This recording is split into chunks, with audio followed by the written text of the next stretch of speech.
Si Vic tsaka si Joey, walang kinalaman sa sindikato dyan sa Itbulaga. Vic tsaka si Joey, nagtatrabaho lang yan. Pero malamang galit na sa akin ngayon si Vic dahil kapatid niya.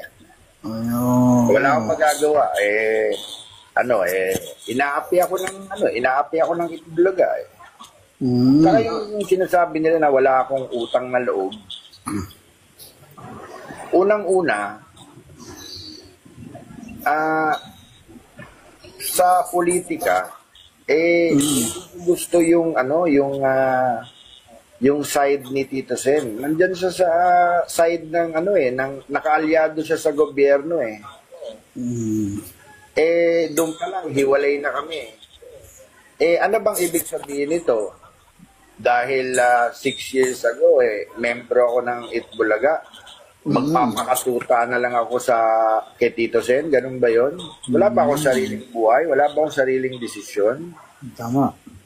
Nagagalit sa akin si Tito Sen dahil kumakampi ako kay BP Sara. Ano to, habang buhay, perket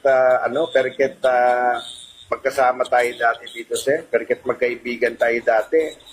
Hindi na pwede akong maniwala kay BP Sara at siya ang pinaniniwalaan ko na susunod na magiging presidente ng Pilipinas dahil talagang never ako sasama diyan sa gobyerno. Hindi ko susuportahan tong gobyerno to dahil ito na ang pinakakurakot na gobyerno sa tanang buhay ko na naranasan.